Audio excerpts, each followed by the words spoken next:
Viral di media sosial pembelaan Presiden Badan Eksekutif Mahasiswa, BM, Universitas Trisakti, Usakti, dan Presiden BM Universitas Balikpapan, Uniba, terhadap Presiden Joko Widodo atau Jokowi.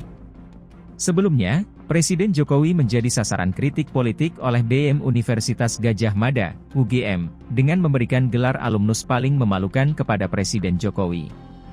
Video pembelaan oleh dua mahasiswa untuk Presiden Jokowi tersebut salah satunya diunggah oleh akun X Heralowebs dengan menulis status, kritik di negara demokrasi adalah vitamin. Tidak boleh dibungkam. Tapi kritik boleh diuji dengan argumentasi sesuai fakta. Ketidakpuasan seseorang atau kelompok itu manusiawi tapi bukan sesuatu yang mutlak. Menilai itu harus berimbang cek juga penilaian-penilaian dari pihak lain. Kritik Presiden BM UGM lebih kepada upaya menarik perhatian atau membangun opini di tengah kontestasi politik pemilu 2024. Entah demi kepentingan elektoral atau apalah-apalah dan itu sah-sah saja untuk dilakukan. Kemudian diunggah dua video sebagai berikut.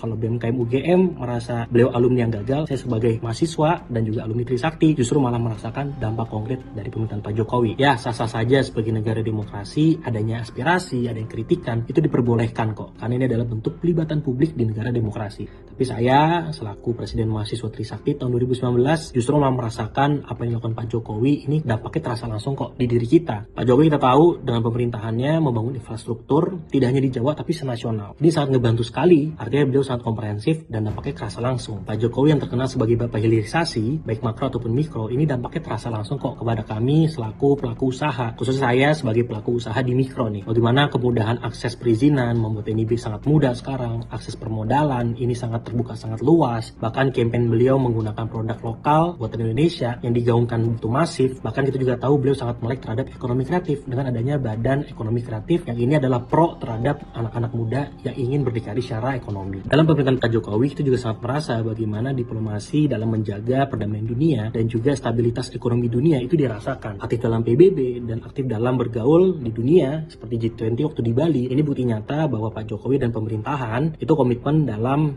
menjaga semangat dan tujuan dari pembukaan UUD 45. Apalagi beliau juga membuat sebuah grand design besar untuk Indonesia Emas tahun 2045 yang dituangkan dalam RPJPN 2025-2045. Dan juga bagaimana grand design untuk Ibu Kota Negara Nusantara yang ingin memberikan adanya distribusi kesejahteraan tidak hanya di Jawa, tapi di seluruh Indonesia. Dan ini mengurangi gap antara masyarakat Indonesia di Jawa dan di luar Jawa. Semangat Pak Jokowi, semoga terus bisa menginspirasi anak-anak muda dan juga memberikan dampak yang baik untuk Indonesia.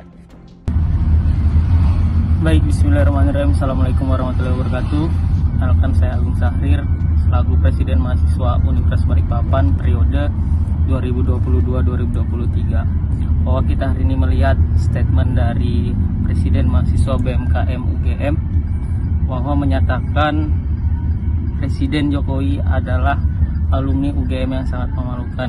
Tapi kalau menurut saya itu sah-sah saja. Kenapa? Karena hari ini kita bebas berekspresi karena Indonesia adalah negara demokrasi.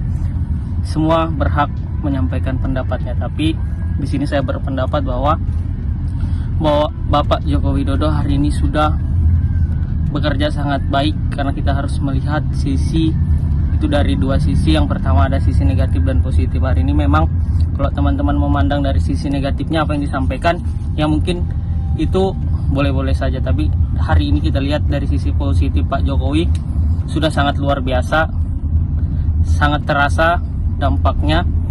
Terkhusus dari Kalimantan Timur saya sangat merasakan adanya hari ini Ibu Kota Negara Nusantara di Kalimantan Timur. Itu sangat berdampak baik, sangat berdampak positif untuk Kalimantan Timur, untuk pemuda-pemuda Kalimantan Timur, khususnya teman-teman yang ada di Balikpapan. Hari ini sangat terasa, contoh tol sudah ada di Balikpapan, tol Balikpapan Samarinda, terus IKN sudah ada di Penajam Pasir Utara. Secara tidak langsung infrastruktur sangat terasa, sangat merata pembangunannya. Nah, makanya kita harus melihat dari sisi positifnya juga. Hari ini Bapak Jokowi sangat-sangat saya apresiasi, sudah sangat luar biasa kinerjanya. Mungkin hanya itu dari saya. Sekian, billahi taufiq wal hidayah. Wassalamualaikum warahmatullahi wabarakatuh. Terima kasih. Sebelumnya viral BM UGM memberikan Presiden Jokowi gelar alumnus paling memalukan. Ketua BEM UGM Gilbran Muhammad Nur, memberikan alasan pemberian gelar tersebut kepada Jokowi sebagaimana video yang diunggah akun Xtriwol82 sebagai berikut. Mengapa BEM KM UGM menobatkan Presiden Jokowi dengan gelar alumnus UGM paling memalukan? Sudah bergabung ada Ketua Badan Eksekutif Mahasiswa Keluarga Mahasiswa UGM Gilbran Muhammad Nur dan tenaga ahli utama kantor staf Presiden Johannes Joko. Selamat sore Mas Johannes, Mas Gilbran. Selamat sore Mbak Audrey, selamat sore Mas Gilbran. Saya mau ke Mas Gilbran dulu yang kemarin baru bersuara. Mas Gilbran, jadi kenapa sih menobatkan Jokowi ini sebagai alumnus memalukan? Ini sebenarnya merupakan wujud akumulasi dari kekecewaan teman-teman di UGM, Mbak. Kenapa? Karena mau bagaimanapun juga beliau adalah keluarga besar alumni kita dan kami merasa kita punya tanggung jawab moral untuk sebagai seorang adik mengingatkan seorang kakak. Dan kalau kita telisik lebih jauh, selama hampir 1 dekade kepemimpinan Presiden Joko Widodo, kami merasa ada cukup banyak permasalahan fundamental yang belum bisa terselesaikan secara tuntas. Misalnya? Justru sekarang semakin diperparah. Katakanlah seperti konstitusi ya. Konstitusi sekarang seperti yang kita tahu bersama-sama bahwa putusan MK yang membuktikan bahwa dan menyatakan bahwa hampir semua hakim MK itu bersalah merupakan wujud nyata. Itu yang pertama. Yang kedua, kalau kita bicara soal indeks persepsi korupsi, dari tahun 2012 hingga tahun 2022, kita hanya naik sebesar 2 poin. Plus, kalau kita berkaca dari waktu yang dekat-dekat ini, justru pemimpin dari organisasi anti rasuah negara menjadi pelaku kriminal. Belum lagi bicara soal berbagai macam polemik yang ada di KPK dan indeks persepsi korupsi yang kami merasa cukup memprihatinkan. Seperti itu, Mbak. Berarti kritisnya pada putusan MK dan kemudian juga ke korupsinya ya, pemberantasannya ya?